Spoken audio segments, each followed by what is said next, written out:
Hi, everybody.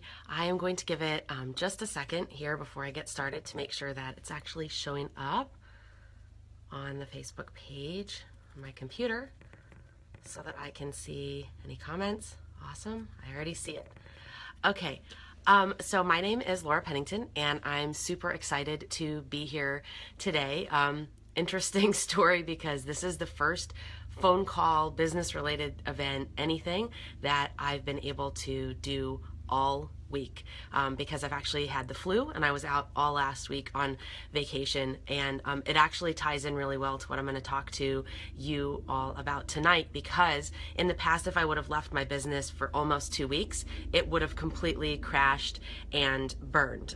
It would have just been a total disaster. I've done it before, and then at this point I'd be having panic and anxiety that, oh my gosh, everything's fallen apart, I'm behind on projects, my revenue has dropped, etc., etc. So as I just mentioned, I'm still getting over the flu. You can probably hear it a little bit in my voice, so if I have to stop for a second to get a drink of water or have a coughing fit, this is the first thing that I have been able to do it all this week. So I have high hopes, but bear with me. So what I want to talk to you about tonight is how to hire digital teams and virtual assistants, and how to do it the right way. Because I see so many people who understand the value in outsourcing, understand the value in building a digital team, but they make mistakes early on in the process and get stuck with it, and then they end up thinking, wow, this really isn't for me, because obviously this relationship completely fell apart, the communication was terrible, this VA just wasn't the right fit. And a lot of times there's a reason for that, and it's not 100% the VA's fault or any of your digital team members' fault. So why am I talking to you about this specifically? This has only become my area of expertise in the last year or two. I run a couple of businesses. I'm still a full-time freelance copywriter, and I manage that whole business by myself. I've tried outsourcing it, and I just did not like the way that it was organized or how that ended up working out for me. So I do that business completely by myself. But because I have a digital team assisting me with all other aspects of running my other businesses, like coaching people how to become VAs, coaching people how to become freelance writers, teaching business owners about productivity and entrepreneurship, and even selling lesson plans on Teachers Pay Teachers, I get so much value out of using virtual assistants and digital team members because they make all of these things possible for me. And on top of all that, I'm also a full-time PhD candidate. I've done everything but my dissertation. So there's no way that I could have all these balls in the air if it wasn't for the fact that I use a digital team. Now, when I first got started using virtual assistants, it was in 2014. I had no idea what I was doing, but I had a connection at Elance at the time who brought me in to work on some of their enterprise projects. So I've managed digital teams for Microsoft. I've done it for TrueCar. Last year, I managed a team of bloggers producing more than 400 blogs every month. So I have learned a tremendous amount about managing digital teams. And what I'm presenting to you tonight is going to be like my best of. So no matter what kind of business you have, whether it's service or product, or you need a VA to help with some of your personal tasks, the lessons that I'm talking about tonight are general trends and patterns that I have noticed from managing nearly 200 people on digital teams, sort of my best practices, if you will. And it really breaks down into 3 key components. So I'm just going to take a quick look just to make sure everything is going, and it is. Okay, perfect. So those 3 tips, the first one is to know what and who you're looking for, which sounds obvious, but you wouldn't believe that a lot of people get tripped up with that. The second one is keeping things organized. And the third one is acknowledging the role you play in the process. And that third one is really where a lot of entrepreneurs fall short and where they make mistakes. So I'm just going to kind of go one at a time. I'm going to assume that you already know the value of outsourcing different components of your business in order to keep your sanity, to get things done, so that you can make more money, right? I mean, if you're charging $100 an hour or $1,000 an hour, but you're doing tasks that are really $20 and $25 an hour, you're keeping yourself from having those more profitable hourly, time periods where you're actually bringing in revenue to the business. So you should only be working in your zone of genius and only be working on those tasks that generate revenue for your business. So the first step is knowing exactly what you need. And one of the things that I do all the time, even when I find myself doing administrative tasks or something in my business, is ask yourself the question, do I really need to be doing this? And really implement that in your business. Like really think about, would a CEO be doing this? Do I really need to be involved in doing this task? And I had this experience recently. I'm launching a podcast, and I had set up this whole procedure for people to submit to be guests on the podcast and interview them and get all their bios and photos and schedule them. And, it was too much. And all of a sudden I'm in the midst of scheduling all these things. And I thought, why am I doing this? My business manager is 100% capable of pulling this off on her own. So while I was on vacation last week, I said, can you come up with an end-to-end process from getting people interested all the way through booking? So literally the only thing I have to do is approve them and show up on the actual podcast to record it. And I came back from vacation and it's done, like everything, all the Zapier integrations and everything. So that's a great example of the value of continuing to ask yourself that question of, should I really be doing this? Because no, scheduling people and making sure I have somebody's bio 24 hours in advance, that's not a good use of my time. It's not a revenue generating activity. So that's something that you want to outsource. Now, when you think about outsourcing, you also need to consider what kind of person, excuse me, what kind of person you are looking for, because not all VAs are one and the same. And I would say the biggest difference, there's two main, types of people out there that are promoting their services in the digital team perspective. One would be calling themselves a VA, and then another would be calling themselves an online business manager. Now, while there might be some crossover between those two things, they're really two different people. Now, a virtual assistant, I like to call my VA like my catch-all guy. I mean, he does stuff that's sometimes personal. He does stuff that's business related, kind of jumps in wherever necessary when we need an extra hand on deck. But my business manager plays a very different role. She is more involved in strategy. She's going to be proofing the copy for a launch email that's going out. I'm going to run pricing and bundling strategies and ideas by her because she's a little bit more plugged into the long-term vision of my business. So you can certainly have a VA who eventually grows into the online business manager role. But the online business manager is sort of like your business bestie or your second in command. That's really going to be your go-to person. And if you set it up the right way, if you have a need for an online business manager, then it's a great way to have the peace of mind that you have someone that you can turn things over to. So for example, my business manager knows that in addition to her tasks, it's her job to keep an eye on everyone else's tasks. And if something is sort of sitting there and not getting done, it's her job without my prompting to jump in and say, hey, what's going on? Is there a delay here? Is there something I can help with? So in a way, this person is, part project manager, part VA, part strategist. And because of that, they will typically cost more. A lot of business managers charge on retainer, whereas VAs may be more open to working hourly or flexible. And in addition to that, you want to get a sense of what the VA or the business manager is looking for too. Because some people prefer to have lots and lots of clients, which is okay. Maybe you are only offering 3 to 4 hours a week of work to this person. So it's kind of unreasonable for you to say, well, I want you to be just working for me or just working for, a total of 3 clients. But in other situations, you want someone who's going to be available enough and involved enough in your business to make those important decisions and manage other team members. So that's why I formed the relationship that I did with my business manager, because she only works with 3 clients at a time. In the past, I've worked with other people, and they would overbook themselves is what happened, and then my stuff would fall to the bottom of the totem pole. I guess I'm not mean enough at enforcing deadlines, and I would just continually get frustrated because things wouldn't get done or they wouldn't get done properly. So make sure you know exactly what you're looking for. Are you looking for someone to grow into the role, or do you really have someone that you need on deck for 10, 15, or 20 hours a week? That's more of a business manager role. And a business manager can certainly do some VA-related tasks for you, but they really also like being involved in that sort of high-level strategy. So something to keep in mind.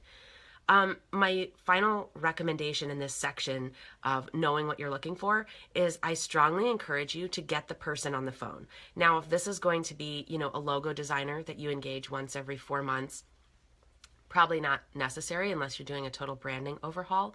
But if this is going to be someone that you're working with regularly, a business manager, a virtual assistant, someone who's you're going to be interacting with a couple times a week potentially, and especially if this person is interacting with your clients or your customers, get them on the phone, because anyone can present a good face on paper. Anyone can convince you over email that they are a perfect fit and that they know what they're talking about, but you also want that personality click. And one of the things I've learned hiring so many people, for not just me but for other companies too, is that personality click, that chemistry, what you might call on your first date with a significant other of chemistry, is really important. It makes things so much easier. I have hired people in the past where we did not click on that initial phone call. They didn't really get the vision of my business, and that really showed up in the way that they did or did not work on the tasks that I gave them. So I always make it a point to get on the phone with someone, even if it's for a few minutes. That helps tell you a lot about their personality too. Excuse me. So that's the first part of, really knowing what you're looking for. Hi, Catherine. Excuse me. I'm going to kick this cough. Okay. All right, let's move on to the second part of, my 3-part process for being successful with teams. And this is keeping things organized. You've got to have everything in one place. Oh, okay, first I'm going to answer Catherine's question here. Oh, this is a really good one and something that every entrepreneur should consider. She says, at what stage of business do you recommend thinking of getting a VA? One of the most common situations where this will pop up is when you are feeling really overwhelmed, or when you find yourself spending a ton of time on administrative tasks. So every entrepreneur will hit a bottleneck at some point in their business. And I hit it as a writer. There was literally no more writing I could do in a day to make money. So I hit the ceiling, tapped out. And that's when I started realizing, okay, I actually need to hand some of these tasks over to someone else. Okay, so I'm about 9 months in and could use help, especially social media, but I still technically have time to do it myself, even though it's not efficient, not the best at it. Okay, so you're pointing out the two most important things in that sentence there are that it's not efficient and that you're not the best at it, because those are the first things you should outsource. Like, first of all, what do you hate doing? For me, that is also social media. What things are you not good at, and what things would take you a ton of time to learn, right? Like, yeah, I'm sure I could teach myself web development and it would take 6 months, and how much time would I lose doing that? So what I'd recommend for you is to maybe start small. So a great example, like I have a VA who does just Pinterest. It's super affordable. It's one platform. That way I get to outsource that whole part of it, which for like whatever platform you use the most, maybe you start with a VA who does just that one platform, and then you scale it up as the relationship builds. That's really important. So my business manager started at 5 hours a week, and she knew that it was always going to grow if it was successful. And now she's at 20 hours a week.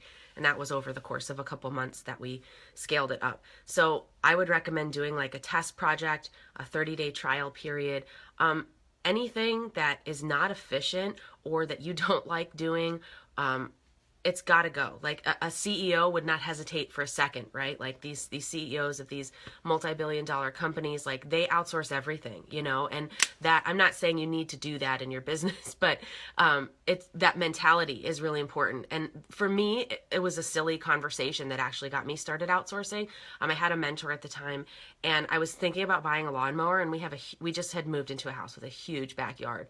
And he's like, okay, how long is it going to take you to mow the lawn? Well, I was like, okay, like 2 hours, because it's pretty big. And he's like, all right, and what are you charging per hour? And at the time it was 50. And he's like, okay, so you're going to spend $100 once or twice a week. And then you're also going to buy a lawnmower. You're losing money from your business doing that. Like, price it out. And it was $40 to have someone come once a week and do it. And he's like, that's a no-brainer, right? Like, you keep the $100 that it would have kept you, that would have taken from your business to do it, and the money for the lawnmower, and it's done, and you don't even have to think about it. So yeah, I strongly, recommend start small and then scale up. You don't have to commit to working with somebody like 20 hours a week. See how it goes. And what I suspect, if you hire the right person, is that you will find like, oh my gosh, I have like an extra hour this week or an extra 2 hours this week. And I got to spend it doing things I like and that make me money, as opposed to, I'm the same with social media. It's like, why am I doing this? Like, it's not productive. I'm not doing it right. It's not generating revenue right now. So no, it's got to go. Got to delegate that stuff. So start small. Okay, so my step 2 here is to keep things organized. Anytime that you work with any kind of a virtual assistant, and especially a digital team. Digital team, I would say, is like more than 3 people. Having one central space where you all kind of connect. I use Trello. Other people swear by Basecamp and Asana. I've tried them all. I like Trello because it's very visual. Also, there's an accountability aspect of Trello that I discovered when I was managing this team of writers producing 400 blogs a month. So not every person is assigned to every single card on Trello, but they can all see it. And there's this ugly red button and alarm bell that pops up when something is overdue. So like if Samantha was assigned something and it's overdue, everybody else on the board sees that on Samantha's card, and it sort of encourages people to get things done because they don't want that public embarrassment. I started out using Trello because it was free. And that was sort of a side effect that I discovered, and it does work really well. It's also very easy to search after you archive things. So I'll, talk briefly about how I organize Trello.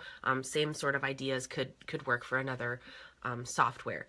I also, I love Trello because it's easy for my business manager to check. So she does not have to log in and out of like 10 different applications to see what so-and-so is responsible for. She can sign in and get one overview page of what everyone on the team is working on. If something's overdue, if somebody is stuck, we've got all the documents attached on one card. It's not going into a black hole. So whatever you use, make it easily searchable, because I know for me, I'll assign things to my team and then I'll forget about it or be too busy. And then I'll come back a week or 2 later and I can't find that thing. That was why I went away from Asana. I was just like, why do I keep looking for the same stuff? But in Trello, I could recall that card. So the way that we set it up is I have like 2 dump lists. So I have one where I drop cards of ideas that we're not going to do now, but maybe in the future. Like if I have an idea for an ebook or a webinar, I'll throw it on a card, dump it in this list out of the way, and then we'll come back to it later. So that way I don't lose the idea and it's there. And then my business manager can jump back on and see things like that.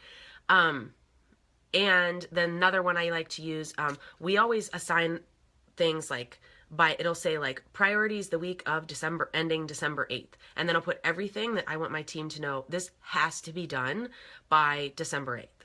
And then I'll have another thing that says like, please do me when you have time. So that way, if they finish something, they're not emailing me and asking me, hey, Laura, you didn't give me enough to do. I need some more projects.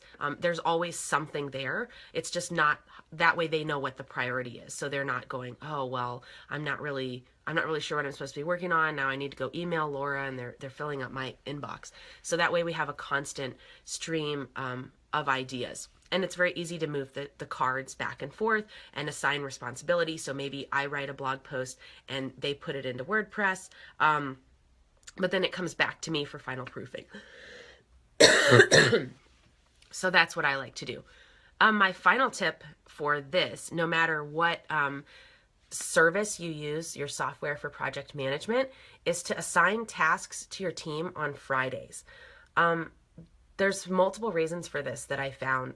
First of all, it forces you to figure out what you want done in the week following by saying, all right, I'm going to promise my team members that they're going to hear from me by Friday, and then they know to expect that as well. The other reason for that is that if you give them instructions that are totally unclear, then it gives them the weekend to reply and say, hey, I have no idea what you're talking about, or you've assigned me too much, there's no way I can get to this. And it gives you a little bit of wiggle room to adjust things. So my business manager is really good with our web guy. You know, one week she told me, like, you gave him 13 things to do on Friday for the following week. It's not happening. So I've taken 3 of those off his plate. I'm doing them myself, etc. So it gives you that little bit of a buffer if you do have a bunch of pressing stuff all at once, to make sure that it still happens. And then the third part of running a team is probably one of the most important. And that is acknowledging the role that you play in the process as the entrepreneur and as the business owner. All too often, I see people hire VAs, and I was in a mastermind group last year with a bunch of, like, I mean, they were really successful, like 7-figure business and life coaches, and I mean, they had everything nailed, except all of them were struggling with this concept of hiring VAs. And they would be like, oh yeah, I hired someone, and like I tried it for 2 weeks and it didn't work. And so I did a lot of discussions with them about, like, okay, well, how did you set it up? How did you hire this person? Did you do a test job? Did you talk to them on the phone? What interview questions did you ask? And I discovered that a lot of the reason that problems occur in relationships between digital team members and a client or the business owner is due to breakdowns in communication or instructions. Instructions, like, you would not believe how many times that screws people up, because if you give somebody bad instructions, especially if they're new to working on your team, there's a good chance they're going to be too embarrassed to tell you that what you said made no sense. So they're going to try to go do it, and then it's going to come back done poorly, and it generates this loop where the VA is disappointed, you're disappointed because you didn't get what you were looking for, or it came in late because the VA had no idea what you were talking about. So your team cannot support you if you don't allow them to. And the way that you allow your team to support you is with really good communication and really clear instructions. And a good example of this, I have a friend on Facebook who shared a picture this week that, you know, she asked her toddler son to clear the table for dinner, and the picture was everything on the table had, you know, he'd just taken his arm and swiped it all off on the floor. I mean, technically, he followed instructions. The table was clear for dinner, right?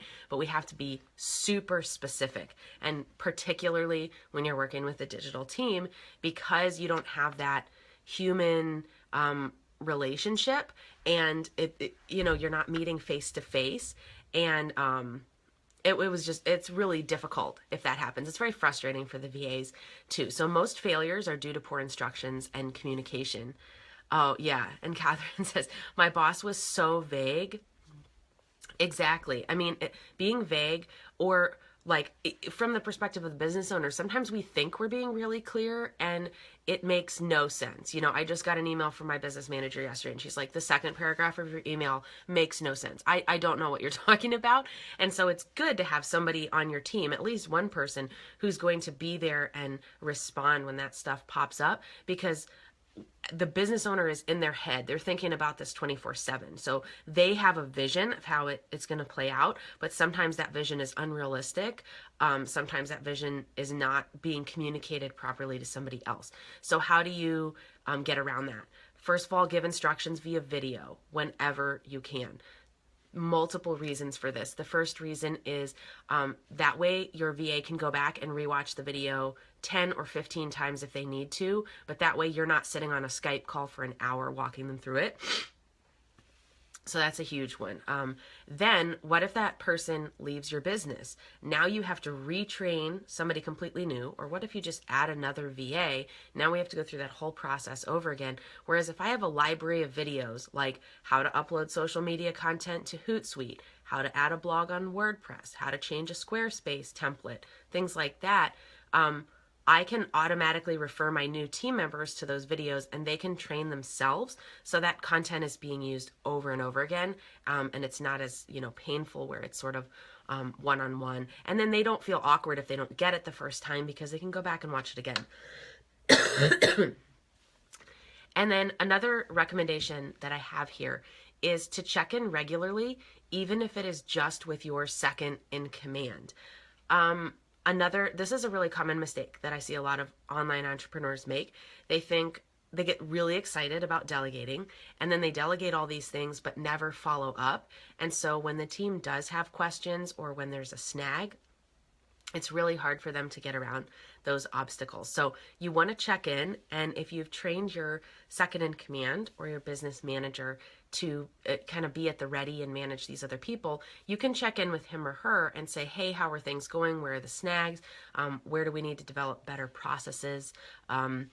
Things like that. That helps a lot. So you don't have to commit to like a weekly team meeting with everybody, although that can be beneficial too to build team camaraderie. I know some people use Slack channels.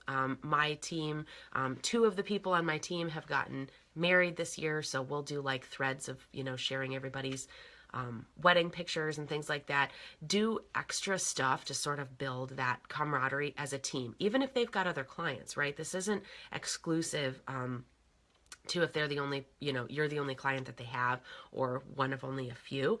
You can still build that sense of them being an important component of your business. So that's one of the things that I do. It helps to support accountability too. Because even as the business owner, we can fall short sometimes too. My business manager's good at telling me, hey, you said we were going to have this new task of pushing out an ebook every month. We haven't stuck to it. Is this a task you still want on the list, or are we trashing it and prioritizing something else? So those are my sort of top tips for dealing with digital teams. You've got to treat these people like people from the moment that you start looking for them and interview them, but also, carry that through to when you're on the team together. And that goes for when mistakes happen too, because they will. Mistakes will absolutely 100% happen. The VA will make them. The business manager will make them. The social media person will make them. You will make them. And you want someone who's going to be honest from your team when they make a mistake. But you too should, every mistake that happens, you need to look at it and say, is there something I could have done better here? Did I give poor instructions? Did I fail to communicate? Were my expectations unrealistic? Because a lot of the time, communication is a two-way street at minimum, and sometimes there's failures on both sides. So use that as a learning opportunity to decide how you can do things better in the future. And by acknowledging your own room for improvement, you also build that support and relationship with your team members because they see you being a human being, right? You're not perfect, and it's okay to acknowledge that. And it just makes the relationship so much better if you all can get on the same page and acknowledge, hey, this just didn't happen, or this didn't happen the way that we expected it to. How can we fix that going forward in the future? So don't spend too long on the blame game. But you definitely acknowledge what the root of the problem was, and then figure out how are we going to prevent this in the future.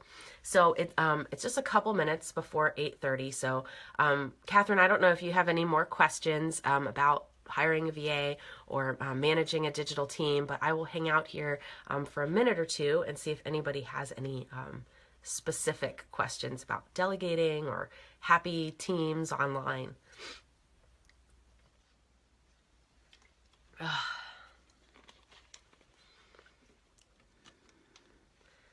Yeah, and you can hire for just one platform, for sure. I mean, especially with Pinterest, because there's a lot of VAs who specialize in just Pinterest, and that's one of those social media platforms that I just cannot figure out. So you can hire for one platform, or if you're just hiring your first VA, maybe you hire somebody for 2 or 3 hours a week and see how it goes. Give them really clear instructions. Show them an example of what you do and don't like. So, at least what you do like. Show them somebody else's social media feed that you are really happy with. And then they can sort of get a sense of what you are looking for. But yeah, I love that I can hire like just a Pinterest VA, because my business manager does all the other social media stuff. She schedules it out. And then we have like a graphics person who does all that.